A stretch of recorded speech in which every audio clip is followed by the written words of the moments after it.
Most of St. Louis's attention next month is on the conclusion to the hotly contested race for mayor between Tashara Jones and Kara Spencer. But there's another important matter on the April 6th ballot: whether to retain St. Louis's earnings tax. One supporter of keeping the tax in place is St. Louis Collector of Revenue Gregory F.X. Daly, and the Democratic official joins us on the latest episode of Politically Speaking to talk about the campaign over Proposition E. Let's hit the music. This is the Politically Speaking podcast, the definitive show about Missouri politics. We have to talk about things that matter to people. I've tried to bring that same aggressive iconoclast style with me to the United States Senate. I think my district is a model for the state. We put Missourians first. You just kind of have to find the common ground with people. I believe that this district deserves someone who represents their values. After I came back to St. Louis, I started thinking that I could have a bigger role on the change that I wanted to make.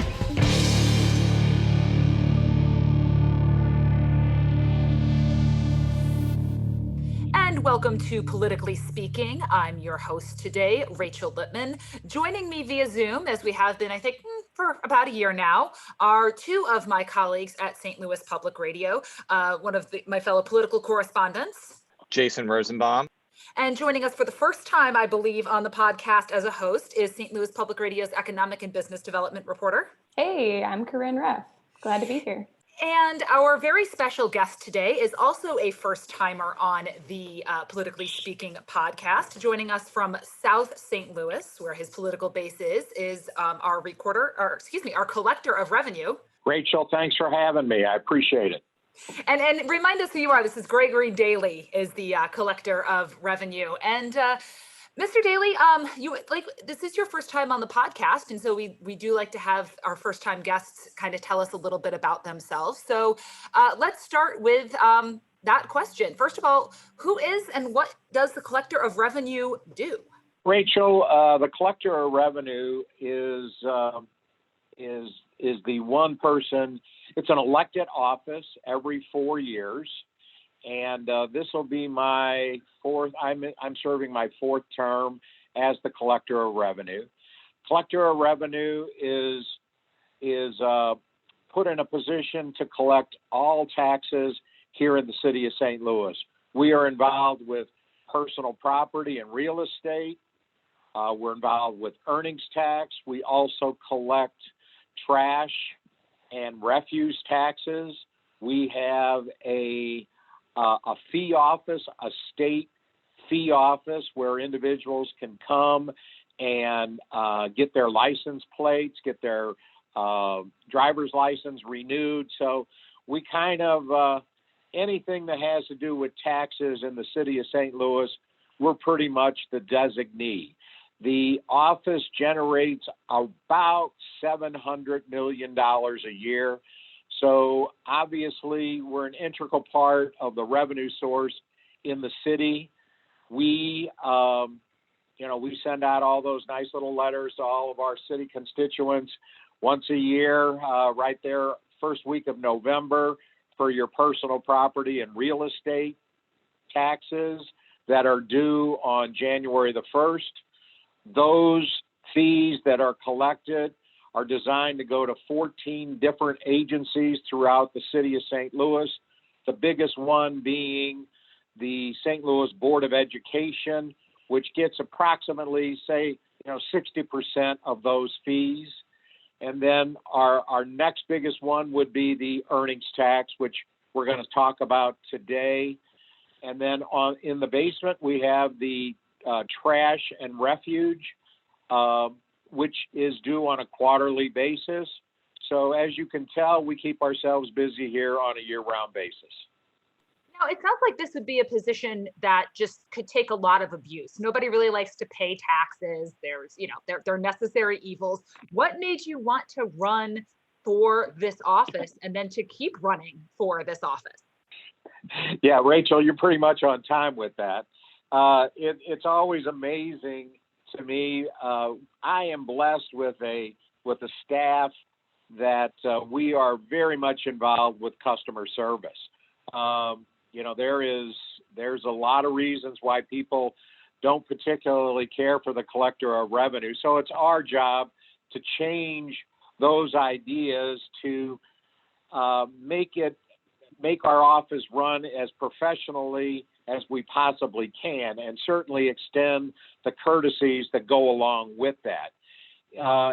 It is something that, nobody likes to pay taxes, but it's our job to try to make sure that we make sure that people understand their responsibilities and understand what is required by law, and try to do that in the most professional and courteous way. And give us a little bit of a history about how you found yourself running for collector of revenue. You also do hold sort of other more political positions within the city. Why was that the office you chose to go for, and how else do you stay involved in politics in the city? Yeah, Rachel, I have been involved in city government for some 40 years. I started out back in 1980. What was interesting is there was a gentleman by the name of Tom Zish who ran for president of the Board of Aldermen back in 1980. And I was Tom's campaign manager. And fortunately, we won. And at that time, Tom asked me, he said, would you like to come on board as, my administrative assistant? And at the time, I thought, well, this will be a good job for a couple of years. Well, 40 years later, I'm still at City Hall and enjoying every day. I was at the Board of Aldermen for some 18 years, and then Governor Mel Carnahan appointed me to the position of license collector, where I served there for, I think, 8 years.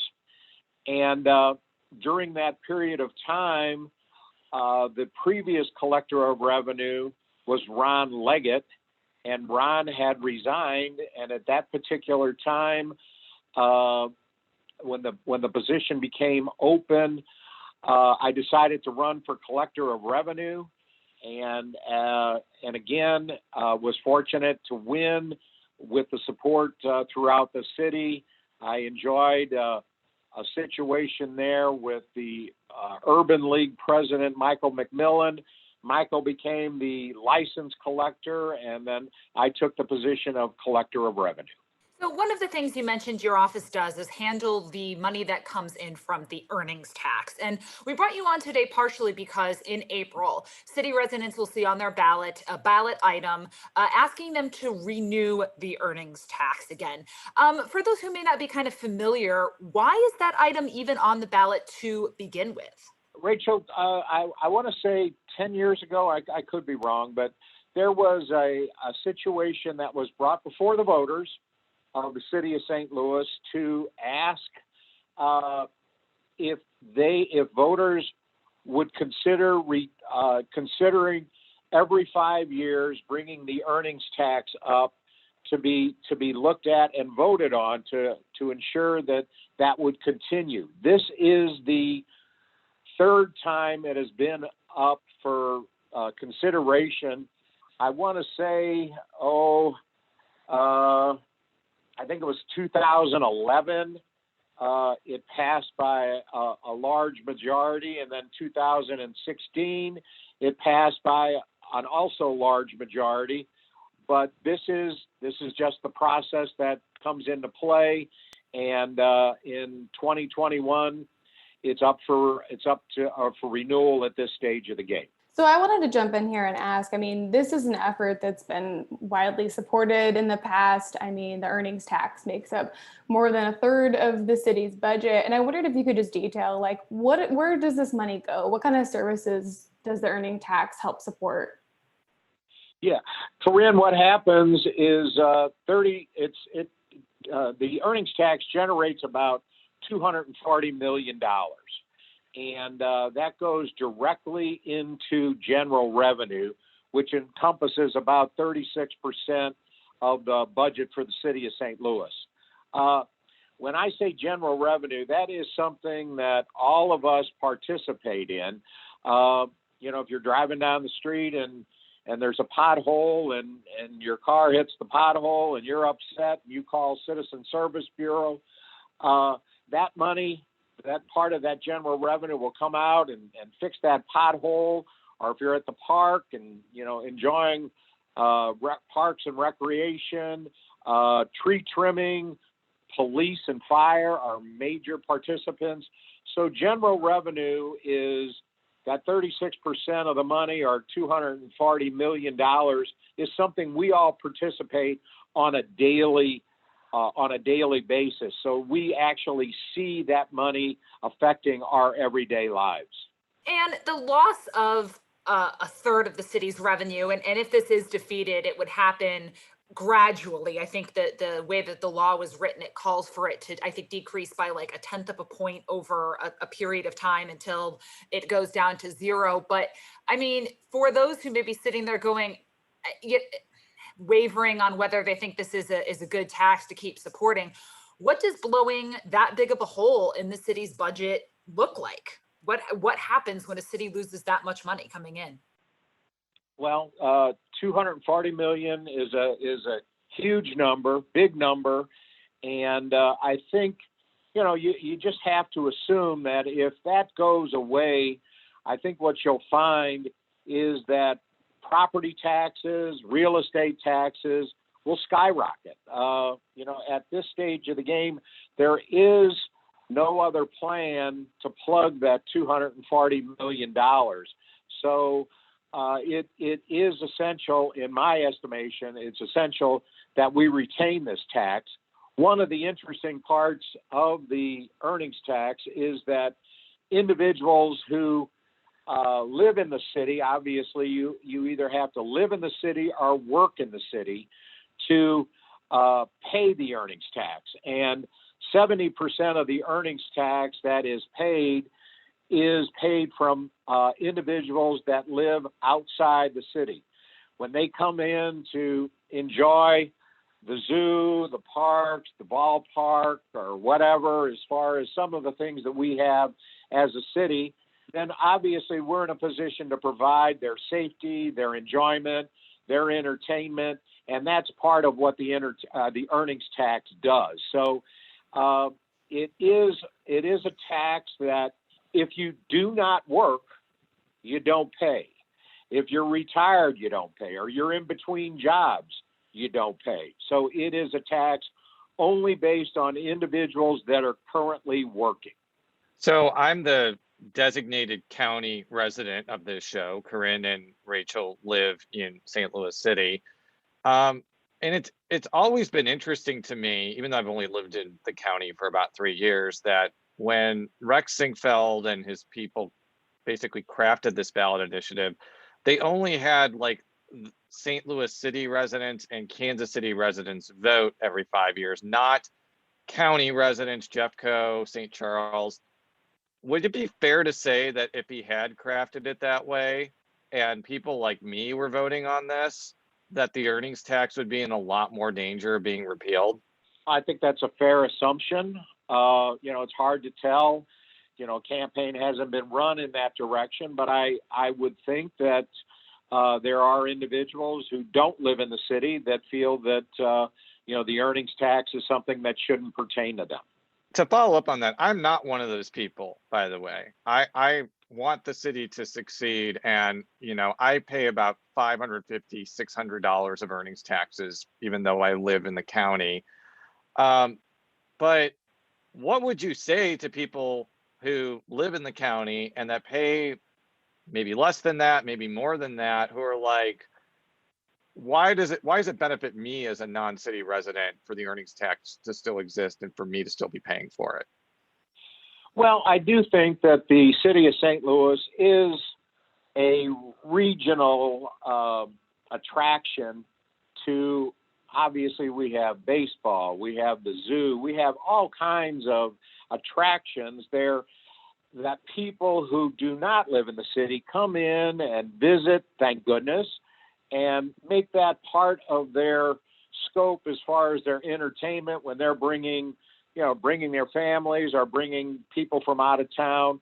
And it's very important for us as a city to maintain a presence and give these people an atmosphere of first safety, and then make things that are presentable. And I do think that it's very important that as a region, that the city of St. Louis, it's pretty much the locomotive here that drives the region. So I think it's our responsibility to make sure that we present and give the people that come in from out of town a good, safe presence. I know this would kind of be, reinventing the past in hindsight 2020 thing, but back in 2010, when this initiative sort of originally came up and the statewide campaign to force these every 5-year votes came up, should there have been a larger effort to defeat it kind of back then, nip it at the bud, or was that just going to be impossible because it was a statewide vote versus a regional vote? Yeah, I think that's, I think your point is well taken. The every 5 years gets to be a little cumbersome. I think it's something that now we have gotten to a place, well, I hope we've gotten to a place that I think people have a better understanding of the earnings tax. And, it is something that I feel that is necessary here for the city. And until we develop some kind of a revenue source that is ready to take on $240 million a year, then the earnings tax, I think, plays an integral part in how the city operates. So the 5 years seems to be a little cumbersome, but, it's the nature of the way it was written. And I'm kind of with you. I think it would have been something 10 years ago, hit it the one time and make it or break it. I'm wondering if you're hearing more people question the earnings tax and sort of also if you've seen any kind of organized campaign against it. I mean, I've heard chatter just about people during the pandemic. A lot of people are still working from home who previously worked in the city and, as Jason was saying, work in the county, work in Illinois, work in other places, or live in other places. And I'm wondering if you've heard more people questioning, why do we even have this earnings tax? Is that a bigger deal now than it was 5 years ago? It actually, no, not really. Not really. I think that because one of the good things of the thing that does come up of the fact that it does come up every 5 years is that it gives the city a time to educate some of its residents and also people outside the city, educates the public as to how important the earnings tax is to our city. And you see sometimes that, things come up on the ballot and, there was something that you thought was involved in this particular ballot proposal or issue or whatever, and then you voted for it or you voted against it just because you were ill-informed or because it didn't receive some of the publicity that was actually involved in the proposal. The one good thing, as this comes up every 5 years, is that it does renew that educational process that I think to all residents, all city residents, and I think it shines a light on the earnings tax from others that don't live in the city, how important this is. So I just will say to the fact that the every 5 years, it's a little cumbersome, but by the same token, I do think it's a source of education and a reminder to people who do use city services. And we will be right back after this short break. And we are back on Politically Speaking with City Collector of Revenue, Greg Daly. I'm joined by my colleagues, Jason Rosenbaum and Corrine Ruff. I'm Rachel Lippmann. And Collector Daly, I'm wondering if, obviously there's not a ton of uncertainty around the earnings tax. Like, these are still pretty big victory margins. 72% of the vote is nothing to sneeze at. But I'm wondering what impact the idea that you have to vote every 5 years on a key source of revenue has more broadly on bond ratings or, other economic impacts for the city. Do you see that playing out sort of across other departments or other places where, uncertainty over revenue can make a difference? I haven't seen that. That would certainly be a question more directed to the comptroller of our city, Darlene Green, but I have not seen that. I do feel that the people involved, the different bond issuers and people involved in those particular things, they are comfortable with the fact that we do have a strict revenue source of in this particular case earnings tax, $240 million every year. So it has not seemed to be an issue up to this date. I want to shift a little bit to another issue involving the earnings tax, and that's legislation that is moving through the General Assembly right now. It would allow somebody who lives in St. Louis County but works in the city but has been working primarily at their home to seek a refund more easily for the earnings tax. Now, before I ask about this bill, is it already possible to ask for a refund if you are working from home? Because my understanding is that's already allowed, but I think the scope of what refund you could do has some parameters around it. So that's my first question on this issue. Jason, there is a process that is in place that if individuals who work for a city-based company but live in St. Louis County, if they are to go on a business trip or whatever the case may be and be out of town, then we have a process that is in place that they would submit to our office their whatever, wherever they were, their being out of the city, if they were in Cincinnati or wherever the case may be, and then we would refund those particular days that they were out of the city. We're pretty much abiding by a 70-year-old statute that this has been in place for some 70 years, and we have been doing refunds for people working out of the city of St. Louis and in other cities throughout the states for all of that time. So it's a matter of them submitting some of their travel material to us. We do a case-by-case study on everything that comes down to the office. We review that, and then we make a determination as to whether or not there should be a refund on the earnings tax. I think that your question is more directed to individuals that are currently working from home.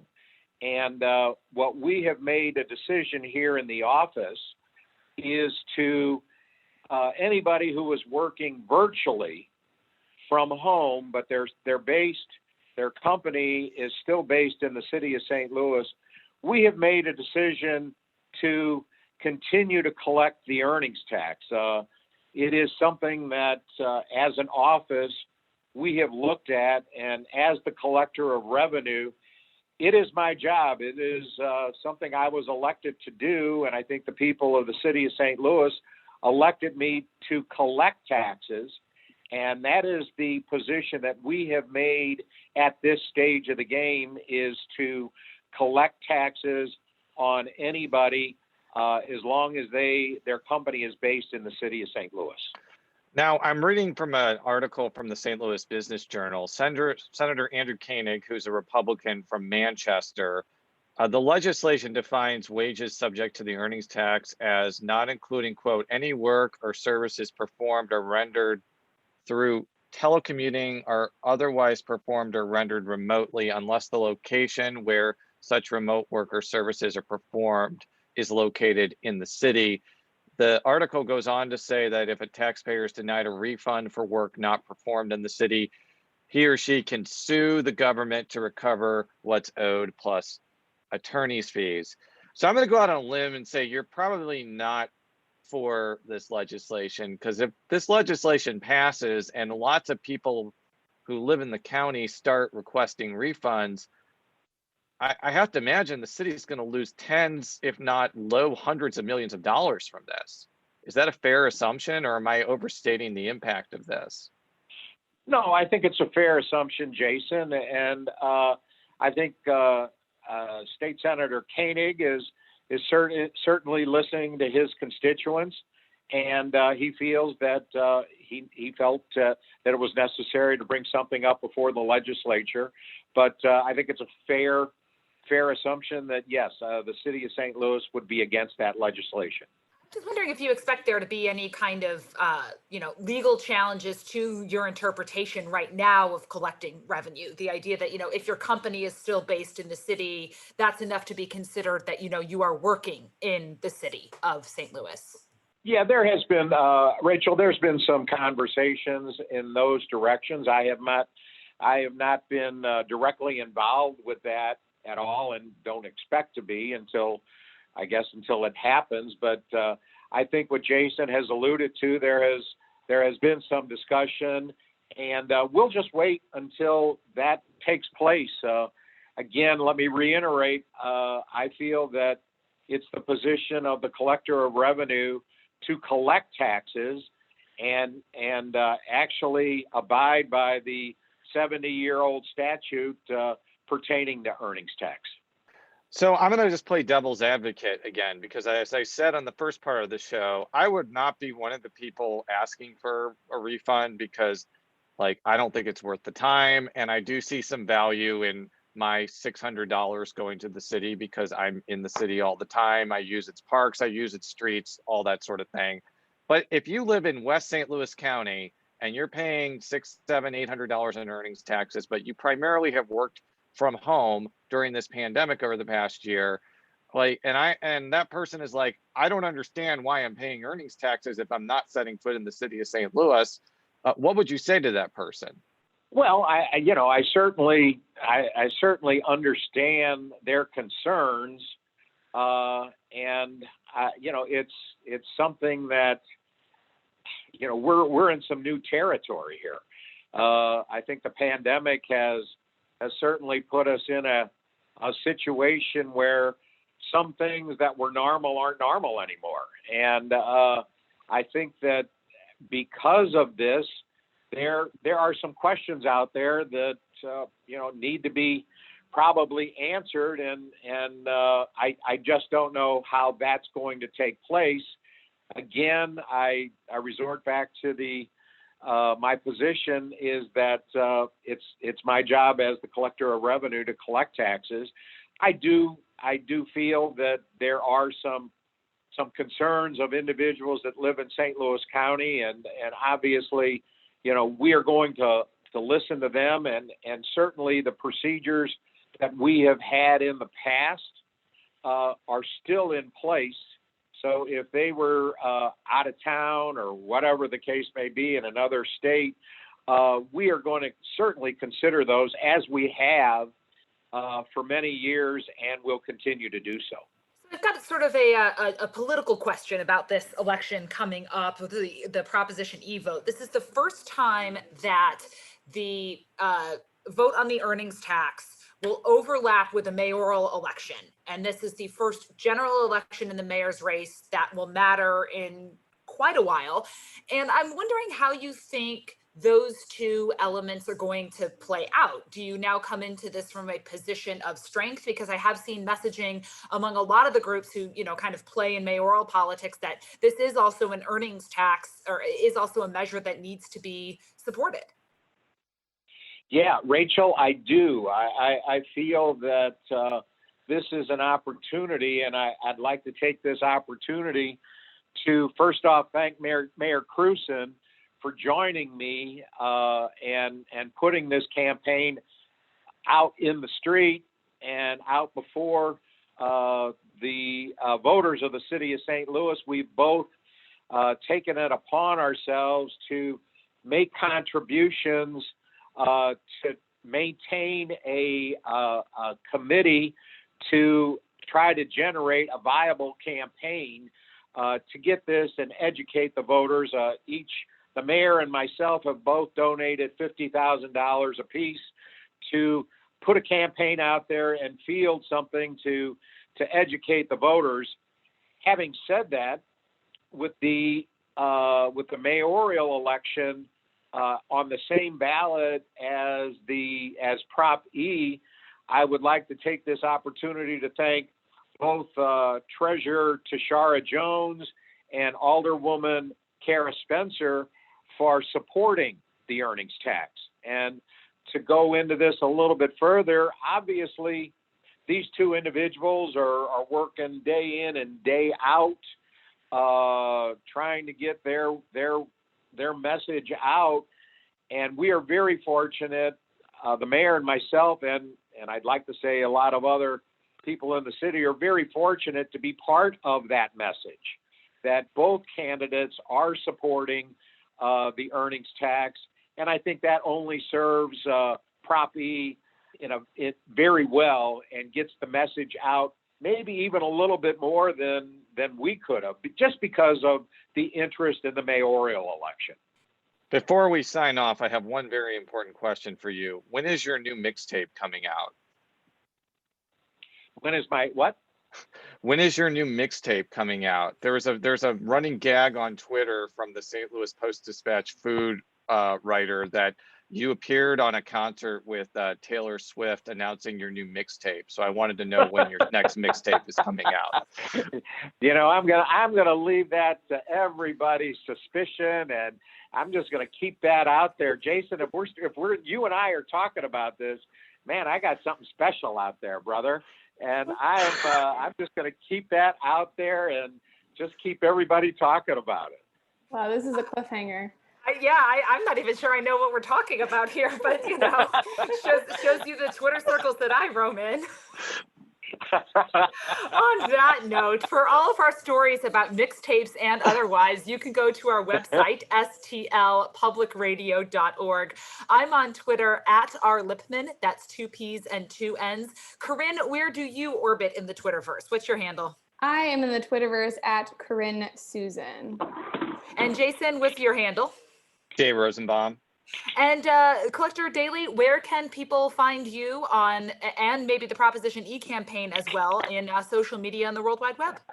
Oh, I think the best part would be just call the office and call my, we are at Daly G at stlouismo.gov, and we're going to do the best way we can to keep the message out there. I would very much like to thank you, Rachel, Corrine, and Jason for the opportunity here this afternoon. Very much appreciate just the back and forth and trying to educate our voters. And Jason, always a pleasure to talk to you. Thank you very much for being on. Until next time, so long.